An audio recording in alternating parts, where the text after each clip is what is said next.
How's it going, folks? Adrian here. Welcome back to the channel for another weekend MMO news drop, and I'm happy to report that we've got plenty of stuff to talk about as we approach the Christmas holidays. So let's get straight to it, beginning with Amazon's New World MMO. The studio has released the first developer diary, which discusses a number of things from the setting and the world of Eternum to the mineral Azoth, which has magical properties that contributes to the supernatural happenings that players will encounter and experience. In the video, you'll also get to see some gameplay footage, which doesn't look all too different visually from this year's alpha. There's the soundtrack too, which is great, and really, I think it's fantastic that they're doing the dev diaries to keep folks in the loop. I'll post a link to it down below, and hopefully we'll get to see more of this as we get closer to the beta come next year. World of Warcraft has revealed that patch 8.3 Visions of N'Zoth will be released on January 14th next year, while the new Ny'alotha raid will open on January 21st, followed by the Mythic stuff a week later. If you need a refresher about patch 8.3, it will contain the allied races of Vulpera and Mechanome, Death Knights for allied races, new assaults and horrific visions, corrupted gear, new essences, class tweaks, and auction house improvements. If you have not completed patch 8.2 in preparation for 8.3, you have 2 weeks to do so before the new content arrives. Onward to Guild Wars 2. ArenaNet are heading off for their holidays but have shared their roadmap plans for Q1 2020, and there's some interesting stuff in the official post. First up, Episode 2 of the Icebrood Saga arrives on January 28th, titled Shadow in the Ice, and we did get a 10-second teaser for it. I wonder what that is, a new strike boss, maybe. The rest of Q1, according to the post, does have plans for all facets of Guild Wars 2, from world versus world balance, PvP Swiss tournaments, large-scale tests, and more balances, new additions and rewards to the upcoming Lunar New Year festival, and finally, a new type of PvE story experience called Visions of the Past, in which we'll apparently get to play through Ryland Steelcatcher's perspective with new gameplay and surprises in store. To read what the respective content developers have to say about what they've worked on, I'll pin the link in the comment section, so check it out.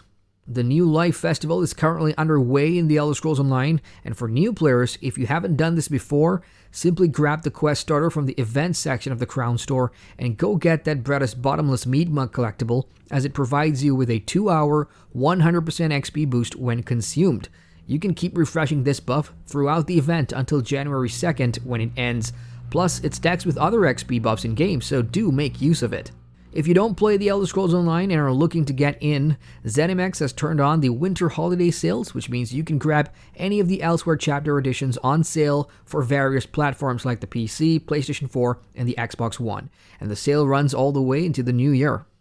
Another MMORPG turning on its winter sale is Final Fantasy XIV, who, for the 4th week running, is offering discounts on the Square Enix digital store. If you missed out on this year's Black Friday sale and the Game Awards 2019 sales, this looks like the last opportunity of the year to save some money on Final Fantasy XIV, and you can grab any of the Shadowbringer Standard Edition packs for 50% off, pricing them at $20. The Collector's Edition, on the other hand, comes in at $30. For new players, the Complete Edition, which comes bundled in with all the expansions and 30 days of game time, will also be at 50% off, coming in at $30. Besides that, patch 5.18 arrives on the 24th, introducing a weapon upgrade item that can be traded for manufactured coins from the Nier Automata raid, plus the patch also abolishes the weekly limit on rewards from the existing Eden raids.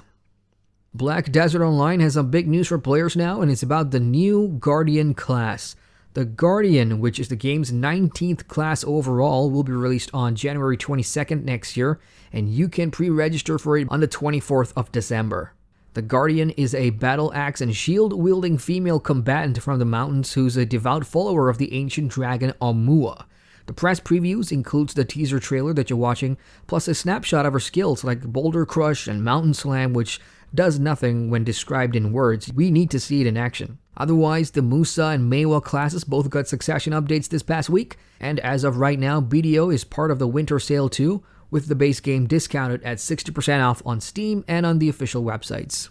Phantasy Star Online 2 is coming to North America. We learned that earlier in the year, and the time has come to sign up for the beta. Microsoft announced this week that we're getting closer to finally playing this MMO, and if you own an Xbox One, you're in luck because you can sign up to take part in the ongoing tests.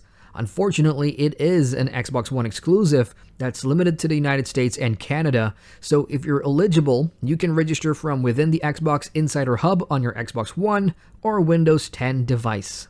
Another new and upcoming MMORPG on the list is Temtem, and developers Crema has put out a brand new trailer featuring the starter picks of monsters available to players when they first start their adventure in this creature collecting MMO. The 3 available from the start are Crystal, Smazi, and Hochik, and honestly, if you've ever played a Pokemon game in the past, you'll know how this goes. The game itself lets players known as Tamers interact with others in the world, consisting of 6 islands, and you'll do plenty of exploring to get new monsters known as Temtems for your collection, and to bulk up your roster to do battle. Temtem is headed for a PC release on Steam come January 21st, with PlayStation 4, Xbox One, and Nintendo Switch releases coming at a later date.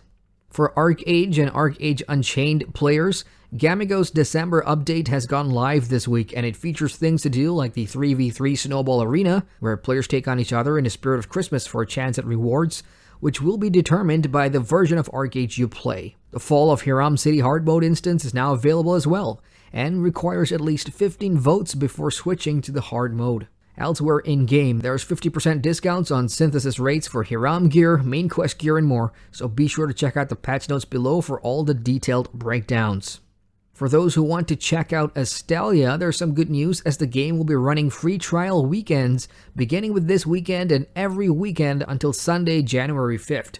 To make use of this, simply create an account on the official website and enter the code on screen right now in the account management coupon section to play for free on the weekends. And that's not all. For existing players, weekend boosts will be turned on, which grants you a 10% bonus to character EXP gains, item drop rates, and dungeon ticket refresh rates. On Sandbox MMO Albion Online, the holiday event has gone live and players can encounter Uncle Frost and other Christmas stuff in Rare Keeper dungeons for a chance to earn a Yule Stag mount skin, decorated trees, and more. Additionally, if you're a free player without premium, starting on Christmas Day the 25th, all players will receive an 8-day fame boost buff which ends on January 2nd. TERA's Yule War event has gone live for the PC, and right now until the 1st of January, players can hunt down Santas in-game to earn gift boxes containing Santa dolls that can be spent on seasonal rewards. Big Santa kills have a chance to drop the Santa Alpaca mount, which is pretty rare. For those who run nothing but dungeons in TERA, you can take part in the Yule Treasure map event, where dungeon completion runs awards you with map pieces. Combining 2 will lead you to hidden locations for more rewards and keys to open Santa's gift boxes. Some interesting news coming out of DC Universe Online this week about the recent money exploits that's been happening in-game. Due to fake cash being injected into the economy by the trillions, the dev team has executed its contingency plans to fix things, and are confirming that the exploit itself has been corrected, the offenders banned, and they have introduced a new progressive tax system where players will need to pay a certain amount of tax depending on the bracket you fall under, to slowly wash away the impact of all this fake money. This is by no means an overnight fix for an issue that could take a long time to remedy, so let's wish DCUO all the best, and you can read about the tax system in the pinned comment below. Moving on, MMO and RTS hybrid Kingdom Under Fire 2 has received its first large patch this weekend, bringing with it all new content and the winter seasonal event. There's a new 16-player raid in the form of the Scourge Mountain, new troops to acquire, Christmas login presents, a 100% additional goal boost event, and of course, the Christmas holiday event itself, where you can complete a series of quests to earn special currency used to unlock Christmas-themed troops and outfits. The game is also on sale right now on Steam and the GameForge client, with up to 20 and 30% discounts on the game packs. And last but not least, guess who has a second expansion out in 2019? It's SKYFORGE, the free-to-play MMORPG by My.Games, which is, yes, still alive. The Rock and Metal expansion is the second of the year following Ignition, and this one adds a brand new dungeon, the Toxic Wasteland, alongside the new Black Metal weapon collection for the Firestarter, Soundweaver, and Grovewalker classes. To aid your success in the new dungeon, a new unlockable Elder God form is available too, which is the aspect of Vengeance, a powerful ranged form that can be accessed by any class. And that's all I've got for now, folks. The next news drop will probably be after Christmas, provided nothing breaking or major is announced before then. So let me take this opportunity to wish you all happy holidays and gaming. I'll see you folks soon. Hit the like button for the love of MMOs, and feel free to subscribe to the channel and hit that bell icon to get notified whenever a news drop video hits. Once again, I'm Adrian, and I thank you for watching.